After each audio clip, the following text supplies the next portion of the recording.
So in a little bit, if you reach out to me, I can send you the file. I'll also give you time cues in the chat. If you could just keep an eye out, you've got 20 minutes for this interview. Um, and good luck. I will get out of your way now. Awesome. Thank you so much. Okay, welcome to Grue, and thank you so much for coming on and being a guest. I appreciate it. Hey Rocco, I'm happy to be here. How you doing, man? Good, buddy. Good. Thank you.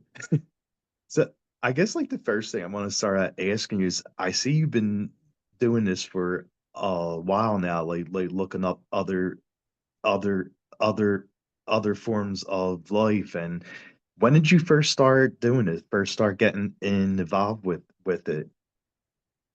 So I started studying the UFO subject pretty in depth in 2009. Okay. Um, yeah, I started actually researching and putting together my first documentary on a UFO related storyline back then. And yeah, I've been doing it ever since. At this point, kind of up to 15 feature-length films, and all of them are different. But I've done one on Bitcoin called the Bitcoin Field Guide. I've done one or two on Bigfoot, and then the rest by majority have been on the UFO phenomenon and the Mhm. different stories that have emanated out of that subculture. Oh, wow, that's awesome.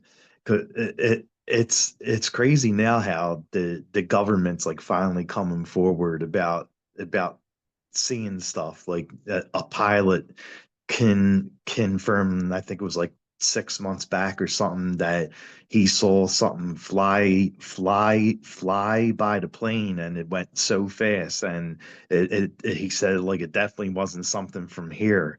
And the government's like finally coming clean a little bit about like all the UFO stuff in the sky, and now with the droids and stuff, and Yeah, yeah. You mean like the drones? Yeah, totally. the drones, not Yeah, the droids. Yeah. yeah, it's all good. I mean, it's it seems like the activity is kind of heating up. It seems like the awareness is becoming more focused now, hyper focused by the intelligence defense agencies around the world. And I think it makes sense that we're detecting it more and more, UFOs, for example, because our technology is getting better. I mean, Yeah. back in the day, um, farmers and civilians in cities and towns would look up at night and they knew stars. They would. A lot of people would sort of educate themselves on the star fields and constellations that are known, but they would see objects moving. This is way before we had a huge amount of satellites populating our space, but they would see objects moving that are not known or not supposed to be there. And I That. think those people that detected UFOs back in the day were kind of outliers, right? Not as many people did.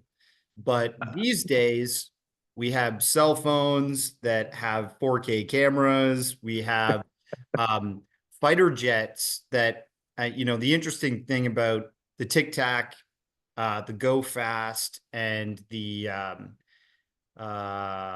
gimbal UFO footage that was released post 2017 Hmm. um, to the public through the New York Times and a whole bunch of other media publications. That footage was caught by things like F-18 fighter jets that were recently upgraded with new detection technology. So new Oh. radar, yep, new cameras. Um, and because the technology is being upgraded both by, our civilian computer and technology industry, as well as military and defense and intelligence agencies, all of this technology is starting to detect things that probably have been here the whole time, that are ever present, but we're only just noticing them more.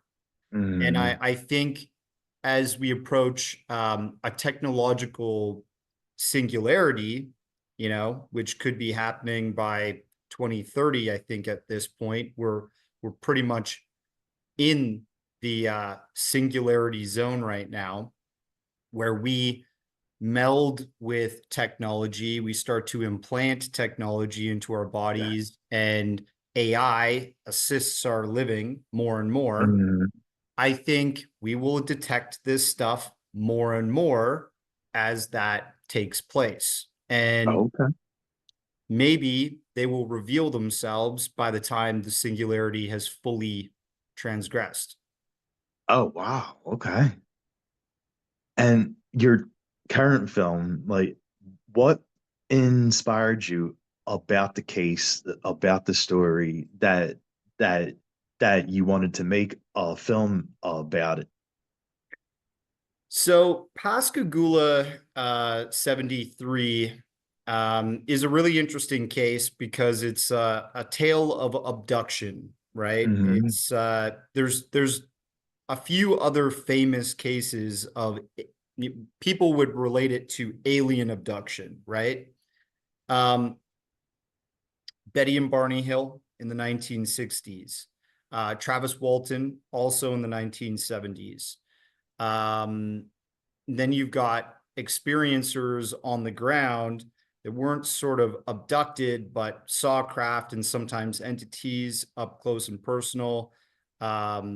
Jonathan Wygant saw a crash craft and was interviewed about his time working with the military, the Air Force, and he saw beings outside the craft that were, in distress. Oh, Um, wow. you've also got the Ariel school incident that happened in Africa. Students saw these beings running around a craft in broad daylight. And Westall 66, which is an Australian case, happened in a suburb of Melbourne in 1966, broad daylight, over 200 witnesses, adult teachers, students from a high school and an elementary school saw this craft touch down behind a school. And so there are people that are experiencing this with their waking, eyes, and it seems there's a confluence of evidence that something is happening here that's, possibly a non-human element. And Hmm. with the Pascagoula case, I had heard about it a long time ago. Actually, when I first started getting into UFOs, I had heard about these two Mississippi men that went fishing one night. And when they were out fishing, they said they got abducted. They were picked up off the end of this pier and taken aboard a craft. They were examined, they were put back, and then they went to tell the story. Yeah. So I had always kept that in the back of my head, and I'd never considered it to be a very true case. I always thought, oh, maybe they were just having some fun with the phenomenon because, Okay. everybody wants their 15 minutes of fame. Oh, of course. Yeah.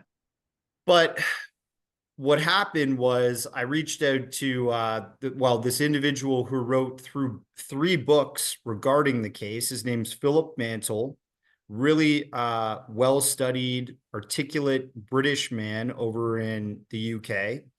Hmm. He told me, I've got so much data on this case. You should consider making a documentary about it. We got to talking, and I said, you know what? I'm coming over to England. Let's sit down and talk about the case, and we'll see if I can make a documentary about it.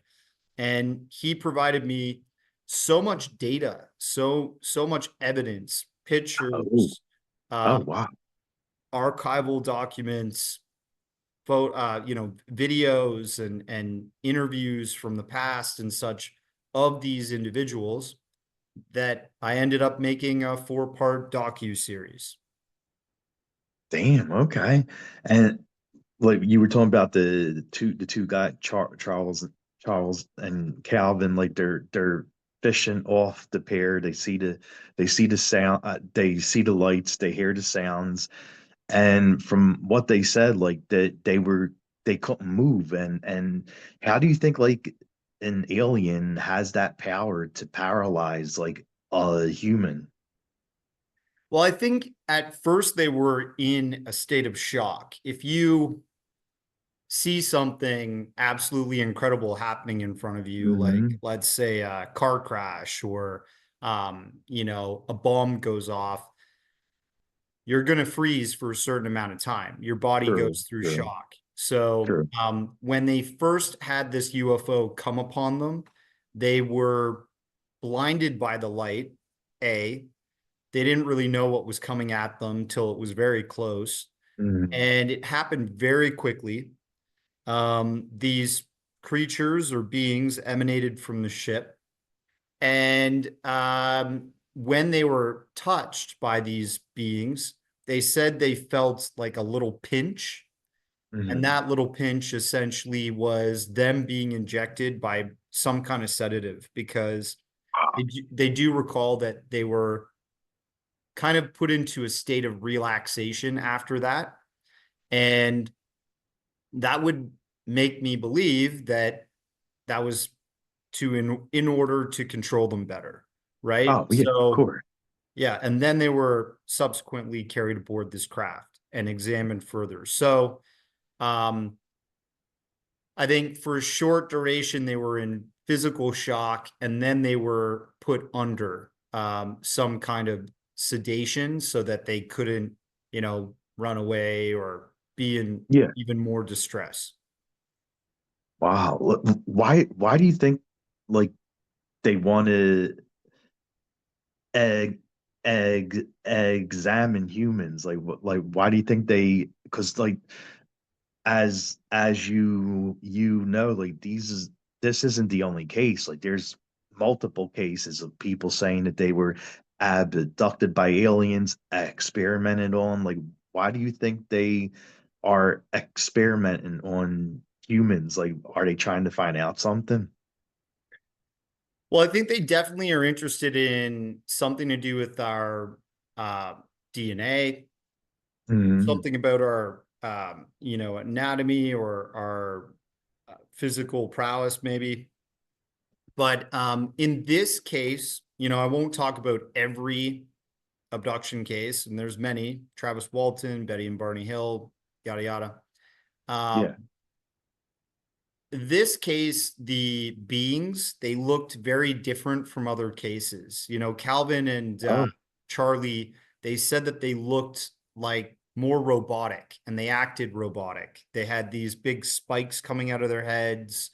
Uh, they had this wrinkly sort of gray elephant skin, and they had like more like pincers or claws as hands. They Hmm. had no legs. They just had like sort of a fused together um, you know, leg basically. And they floated around. They didn't walk. They had no eyes, no ears, no mouth.